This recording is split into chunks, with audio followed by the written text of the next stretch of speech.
নমস্কার বন্ধুরা, আলোচিত বিশ্বে সবাইকে স্বাগত। আজ আমরা আলোচনা করব কলকাতার আকাশে ঘটে যাওয়া এক রহস্যময় ঘটনা নিয়ে।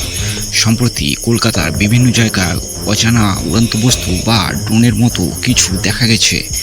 এই ঘটনা নিয়ে শহরে হইচই পড়ে গেছে। তাই চলুন এই বিষয়টি আমরা সহজ ভাষায় বোঝার চেষ্টা করব। চলুন শুরু করা যাক।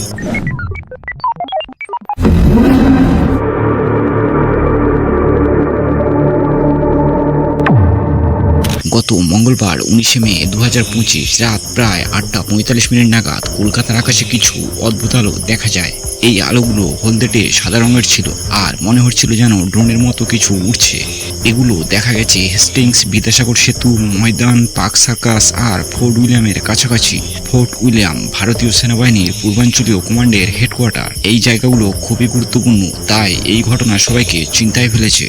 প্রায় 8 থেকে 10টি বা তার বেশি উড়ন্ত বস্তু দেখা গেছে। এগুলো মিনিট 10 থেকে কোথাও কোথাও 45 মিনিট পর্যন্ত আকাশে ছিল। কিছু লোক বলছে এগুলো মহেশতলার দিক থেকে এসে কলকাতার পূর্ব আর উত্তর দিকে চলে গেছে।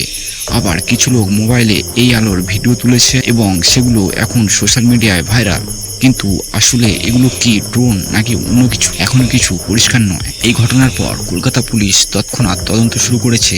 তাদের স্পেশাল টাস্ক ফোর্স আর ডিটেকটিভ ডিপার্টমেন্ট এই কেস নিয়ে কাজ করছে। তারা সব সম্ভাবনা খতিয়ে দেখছে। যেহেতু ফোর্ট উইলিয়ামের মতো স্পর্শকাতর জায়গার কাছে এই বস্তুগুলো দেখা গেছে, তাই গুপ্তচর বৃত্তির সম্ভাবনাও উড়িয়ে দেওয়া যাচ্ছে না।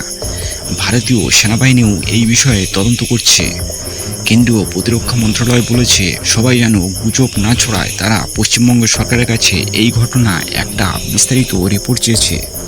এদিকে বুধবার 21 মে দক্ষিণ 24 পরগনার উপকূলীয় এলাকায় কপিলমুনি মন্দিরের কাছে আরেকবার এমন আলো দেখা গেছে। স্থানীয় লোকজন প্রথমে ভেবেছিল এগুলো ড্রোন, কিন্তু সুন্দরবন পুলিশ তদন্ত করে বলছে এগুলো সম্ভবত নিচু দিয়ে উড়ে যাওয়া বিমান ছিল, ড্রোন নয়। তবু এই ঘটনাগুলো সবাইকে ভাবিয়ে তুলেছে।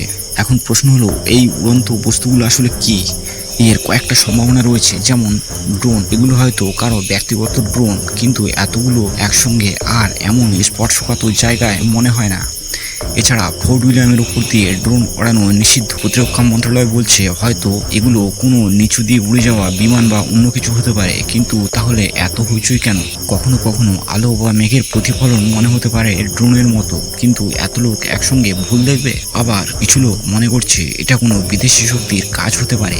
ভারত পাকিস্তান সীমান্তে ড্রোন নিয়ে সম্প্রতি ঝামেলা হয়েছে, তবে এখনো এরকম কিছু প্রমাণ পাওয়া যায়নি। কলকাতার মানুষ এই ঘটনায় খুবই উৎসুক। অনেকে সোশ্যাল মিডিয়ায় ভিডিও শেয়ার করছে। কেউ কেউ বলছে এটা হয়তো কোনো সিনেমার শুটিং এর জন্য, আবার কেউ বলছে এটা এলিয়েনের ইউএফও। তবে বেশিরভাগ মানুষ নিশ্চিত, বিশেষ করে যেহেতু এটা ফোর্ট উইলিয়ামের কাছে ঘটেছে। স্থানীয় পুলিশ আর সেনাবাহিনীর কাছ থেকে পরিষ্কার উত্তর চাইছে।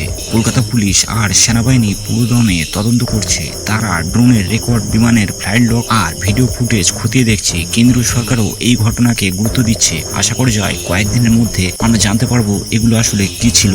ততক্ষণ প্রতিরক্ষা মন্ত্রণালয় বলছে কেউ যেন গুজব না ছড়ায়। এই রহস্যময় ড্রোন বা উড়ন্ত বস্তুর ঘটনা সত্যিই আমাদের কৌতূহল জাগিয়েছে। এটা কি ড্রোন, বিমান নাকি অন্য কিছু? তদন্তের ফলাফলের জন্য আমাদের অপেক্ষা করতে হবে। আপনারা কি মনে করেন এটা কি কোনো সাধারণ ঘটনা, নাকি এর পেছনে বড় কিছু আছে? কমেন্টে আপনাদের মতামত জানান।